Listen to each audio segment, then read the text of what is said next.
Right, should there be restrictions when going through a weight loss journey? And there's a big question. There's a lot of people that say you should, there's a lot of people that say you shouldn't. So the restrictions are normally things people are consuming that's not very healthy for them. Alcohol, chocolate, takeaways, the likes of.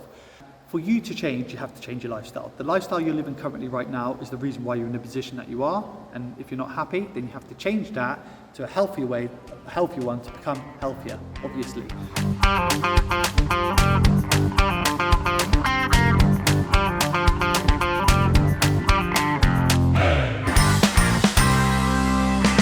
So there has to be some sort of restrictions or reducing of particular things to get to this new, healthier lifestyle. Sometimes it's not the things you're consuming, what you're only trying to stop. It's also the experience of getting the end consumption. I'll give you an example. If you're someone who has a takeaway after work 3 to 5 times a week, not only are you having a takeaway, whatever the takeaway is, but you're creating an experience of getting that takeaway. Your body, your hormones are like chemical messengers, and every time you do something, it sends a chemical message up to the brain saying it's doing it. If you come home from work and you're figuring out what to eat, and you open up your phone and you get Just Eat up and you're searching for it, all the things you're doing is sending chemical message up the brain saying, I'm going to open up my phone, I'm going on Just Eat, I'm searching for what to consume. You then pick an order of what you want to consume, and as soon as you hit that order button, it sends a chemical message up the brain saying you've ordered food, you're about to get a reward very shortly, therefore it releases different chemicals like endorphins and stuff like that, the reward chemical, shall we say, that makes you, which the journey you just created. If you're used to doing that 3 to 5 times a week, you're creating a pattern of rewarding yourself by opening up your phone, going through that process and having that little reward at the end of it. That's even before your food has turned up. So when you're trying to restrict or stop things, you're not just stopping the consumption, you have to stop the pattern that you're getting yourself used to. I'll give you another example. If you're someone who works, has a job, and at lunchtime you go to Tesco's or you go to a shop to get yourself a bit of lunch, and in that shopping trip, if you go to Tesco's, normally they have a meal deal, and the meal deal can consume of a packet of crisps or a chocolate bar, a sandwich and a drink. And every single day you do the same pattern. You leave your desk, you walk to the shop, and it might not just be Tesco's, it might be somewhere else, but you're getting food. You're creating an experience. That experience every single day your body gets used to. So let's say you're trying to become healthier and you think, right, I've got to stop ordering, getting food from the takeaways or from the shop or something like that, and you bring yourself a packed lunch in. And when you bring a packed lunch in, you've got healthy food, but your body's so used to that experience, leaving the office, going to the shop and picking something up, regardless what it is, that's what you're also stopping, and that's what your body's trying to fight you against.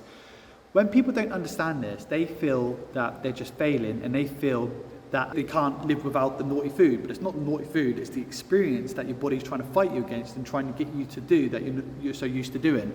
So if you're so used to paying for your food every single day in a shop, you're having the experience of swiping your card or using your phone to pay or using cash to pay every single day, and that transaction your body's used to. Whatever you're consuming is sometimes irrelevant. Your body's so used to that transaction, if it doesn't get that transaction, it craves that transaction for you to do it. And it won't allow you to feel completely comfortable until it's done so, because it's known in a habit way. There's a trigger, the action and the reward. So the trigger will be lunchtime. The action is going to the shop, swiping your card, giving the cash. The reward is whatever you brought. And it could be not food, it could be good food.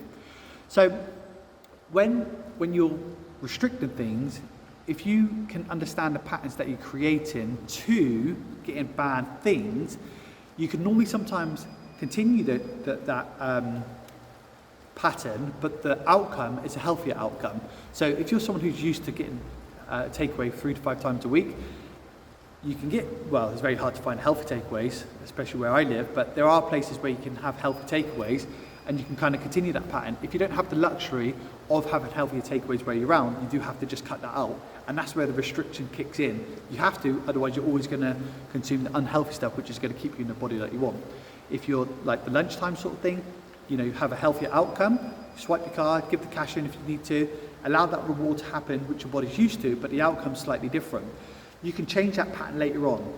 trying to become healthier is the most important option. So the consumption is the one you want to focus on first, rather than trying to change everything. And if you try and change everything all at once, your body goes a bit haywire, and it's like, what we're doing, and it doesn't last. When I say everything, one thing is the journey of creating a takeaway. Another thing is what the takeaway is, what it could be. So you can continue the journey of getting the takeaway, but the food is good consumption. Now, and this works in all different forms. How you consume alcohol, how you enjoy the rest of your night. You might be someone who's so used to having biscuits and milk at the end of the night. It's very hard for you to not have biscuits and milk to help yourself relax at the end of the night. So what you need to do, have something, but it's just not biscuits and milk. It could be like grapes and yogurt, and at first it's not very satisfying because you're so used to chocolate and milk. But over time, you're changing your habits pattern, and your chemical messages are changing within your mind. Hopefully I articulated that correctly and well enough. But when you're going through a journey, it's not only just the restrictions, it's other stuff that you combat in. And when you understand it, it's easier to overcome. So hopefully that helps. I'm going to shoot off because these alarms outside are going off like no tomorrow. It sounds like bloody jingle bells out there. But hopefully that helps, and hopefully the alarms hasn't bothered you too much. And I'll fill you in with another nugget sooner or later.